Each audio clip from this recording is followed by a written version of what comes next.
Long before Anthony Davis was getting buckets, there was another man known as AD. His name is Adrian Dantley, and to this day, he is one of the most underappreciated players in the history of basketball. Adrian was the definition of a walking bucket, as the guy was methodical and extremely fluid with his offense. He was a 6'5" small forward, but he wasn't the most athletically gifted. On the contrary, he often seemed kinda slow.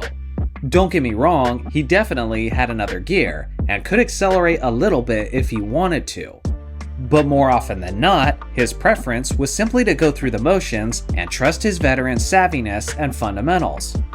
Coming into the NBA, he was taken with the 6th overall pick in the 1976 NBA draft by the Buffalo Braves, and it didn't take very long for the 5 teams who passed up on him to start regretting their decision.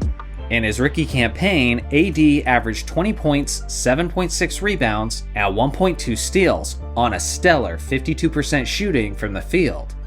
In the history of the NBA, only 7 non-centers have averaged over 20 points per game on over 50% shooting from the field in their rookie season, and Dantley is one of them. Thanks to his impressive debut season, he easily won the league's Rookie of the Year award. Now the Braves only finished that season with a 30-52 record, regardless of the fact that the team had some talent, with guys like Bob McAdoo, Randy Smith, and Adrian Dantley. The thing is, Buffalo felt like they had an opportunity to contend, if they just upgraded with veteran star players.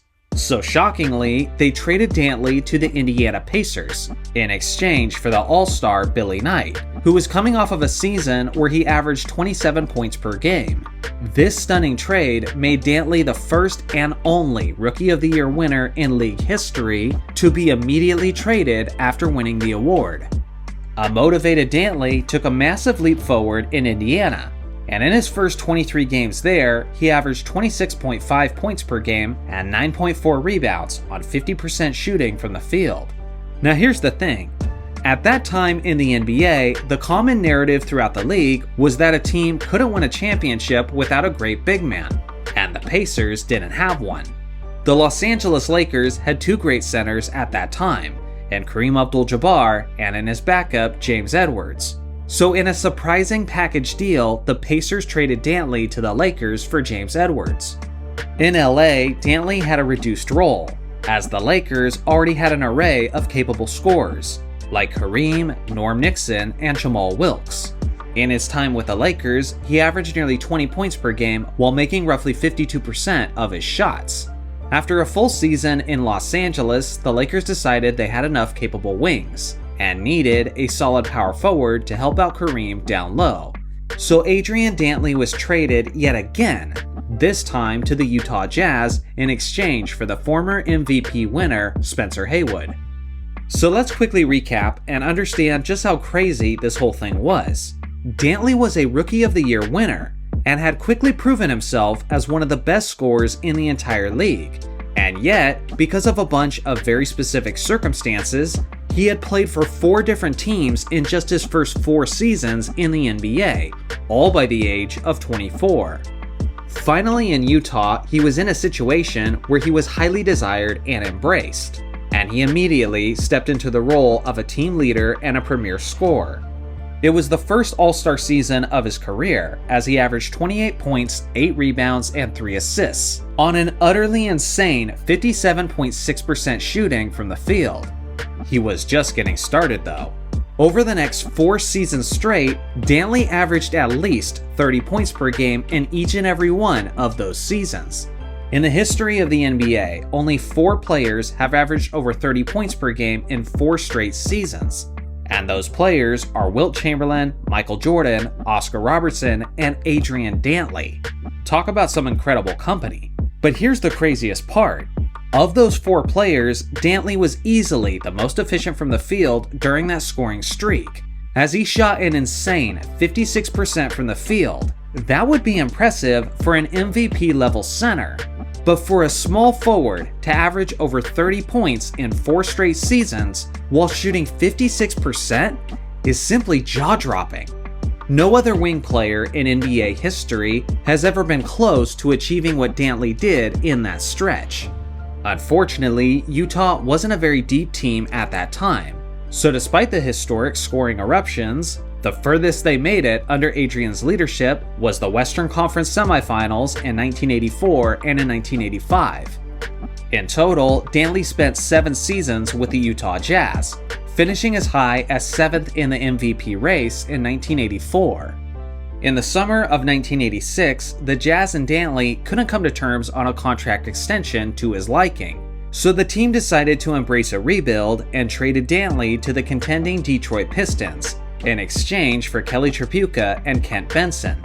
Now Adrian was one of many elite weapons, as Detroit had stars like Isaiah Thomas, Joe Dumars, and Bill Laimbeer.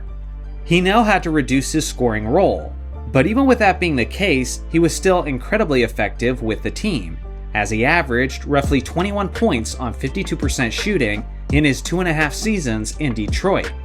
As the team's leading scorer, they made it all the way to Game 7 of the 1987 East Finals, where they were eliminated by Larry Bird and the Boston Celtics. Then again, as the team's leading scorer, they made it all the way to the NBA Finals in 1988, where they were controversially eliminated by the Los Angeles Lakers in the 7th and deciding game. After getting extremely close to the mountaintop, the Pistons were poised to make a championship run in 1989, but behind the scenes, things got heated between Adrian Dantley, Isaiah Thomas, and the head coach Chuck Daly, as Dantley wanted to be a greater focal point of the offense, and was frustrated that some of his minutes were going to Dennis Rodman. As a result, Detroit traded Dantley to the Dallas Mavericks, in exchange for another scoring star, Mark Aguirre. Part of me wonders if Dantley ever regretted the role he played in his split with the Pistons, because Detroit went on to win the NBA championship that season, and the following season as well. It was at this point that Adrian's career started to rapidly decline, as he was now well into his 30s, and was not quite the same dominant scorer that he once was. By the end of the 1991 NBA season, he had played his final game within the league. Now, to evaluate his career, there are several things that I want you to know about Dantley. His production overall was also insane. For some perspective, let me ask you, just how productive was Kobe Bryant over the 2000s decade, where he was likely the best player in the entire world? Well, here's the averages of Kobe Bryant in the 2000s in comparison to Adrian Dantley's numbers in the 1980s. They were extremely similar, as Kobe averaged 1.7 more points, while Dantley was about 10% more efficient from the field. When you look at it this way, you really begin to understand just how dominant he was as an individual talent. The other thing you need to know about Dantley is that he was quite possibly the most unlucky star in NBA history, because every time he was on the verge of winning a championship, something would happen that took him out of that situation. In 1979, he was traded away from the Los Angeles Lakers, right before they drafted Magic Johnson, and immediately won the championship. In 1986, he was traded away from the Utah Jazz, right before Karl Malone and John Stockton entered the starting lineups, as they became perennial contenders. In 1988, he was screwed out of a ring, as the famous Phantom Foul call and the controversial end to Game 7 of the 1988 Finals sealed the championship victory for the LA Lakers. And then, during the 1989 season, he was traded away from the Detroit Pistons, right as they went on to win back-to-back NBA championships. Somewhere in an alternate universe, this guy has multiple championship rings, and is properly celebrated as the greatest scorer of his era. But instead, in our current reality, he's only known by basketball superfans as one of the most overlooked and forgotten greats of all time.